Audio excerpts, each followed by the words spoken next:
Hello mga Mami Mars ko, it's Mami Dian. Gagawa ko ngayon ng masarap na pasta recipe pang merienda ng dalawang bagets ko. Super duper easy lang nito mga Mami Mars ko. Unahin ko na muna dito sa noodles natin, gumamit ako ng spaghetti pasta. Lulutuin lang natin yan hanggang sa lumambot, depende sa packaging instruction. Next naman mga Mamis, naghiwa lang ako ng sibuyas, kalahati lang ng medium size yung ginamit ko. Meron din ako ditong 2 pirasong kamatis. Ayan, at hiniwa-hiwa ko lang siya. Actually, mga Mami Mars ko, mas maganda sana kung sobrang hinog na talaga yung gagamitin nating kamatis dito. Pero dahil ito lang yung available dito sa bahay, eto na lang yung gagamitin ko. Tapos gagamit ako dito ng 1 pirasong bawang. Bukod sa pampaganda ng kulay ito sa niluluto natin, maganda rin ito dahil healthy pa, kaya gagamit tayo ng malunggay. At lulutuin na nga natin sa mainit na pan, maglagay lang tayo ng kaunting oil. Inuna ko nang nilagay yung ating sibuyas. And makaraan ng mga ilang segundo, inilagay ko na yung ating bawang. At halu-haluin lang natin na maigi para pantay ang pagkakaluto. Next naman, inilagay ko na yung ating kamatis. Actually, mga Mami Mars ko, pagdating sa mga niluluto ko sa mga bagets ko, madalas talaga akong maglagay ng kamatis sa pagkain nila. Mapahilaw man or mapaluto, napakaganda ng benefits nito. Hindi lang para sa mga bagets natin, kundi para din sa atin. Another pampalasa, naglagay lang ako ng hiniwa-hiwa ko dyan na bacon. Kaya sinabi ko sa inyo na mas maganda talaga na hinog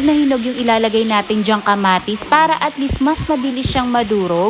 Unlike nitong ginamit ko na medyo hilaw-hilaw pa, medyo natagalan nga ako nito sa apoy. Medyo matagal siyang madurog-durog ganun. Ayan, at ginisa-gisa ko lang sila together and nag-add ako dito ng Italian seasoning. Halu-haluin lang natin yan para lumabas yung aroma, lumabas yung lasa. Para lumabas talaga yung linamnam nung lahat ng ingredients na nilagay natin. Naglagay na rin ako dyan ng milk, pampa-creamy, ganyan. Nako mga mamis, at this point, sobrang bango na talaga ng niluluto natin. Naglagay na din ako dyan ng ground black pepper. Hindi na ako mag-a-add ng asin dahil maglalagay ako dyan ng cheese. At ilalagay ko na yung ating moringa or malunggay. Ayan, at mix lang natin yan mga Mami Mars ko. Antayin lang natin na maluto yung malunggay. Sobrang bilis lang din naman maluto niyan. Kumulo-kulo lang ng konti and then ilagay na natin yung ating spaghetti pasta. Kung para sa inyo matabang-tabang ito, maglagay lang kayo ng konting salt. Pwede rin kayong mag-add ng kung anong seasoning na gusto nyo. Depende yan sa panlasa ng mga bagets nyo or panlasa ninyo mga mamis. At ayan na mga Mami Mars ko, luto na yan. So excited akong iserve to sa mga bagets ko dahil alam ko magugustuhan talaga nila to. Actually mga Mami Mars ko, si Kaya Pot ang hilig niya sa pasta. Hindi ko nga akalain na magugustuhan niya yung carbonara. Noong Christmas party kasi ni Kuya EJ, meron kaming potluck and then may nagdala doon ng carbonara. Ay hala siya, ang dami niya kayang nakain, nagulat ako. Hindi ko nga akalain talaga na magugustuhan niya yon. At ayan na, ready to serve na yan kay Kaya Pot. Nilagyan ko lang yan sa ibabaw ng dried basil. Napakasarap niyan mga mamis. And of course, hindi lang si Kaya Pot ang meron din si Kuya. Happy eating mga bagets ko!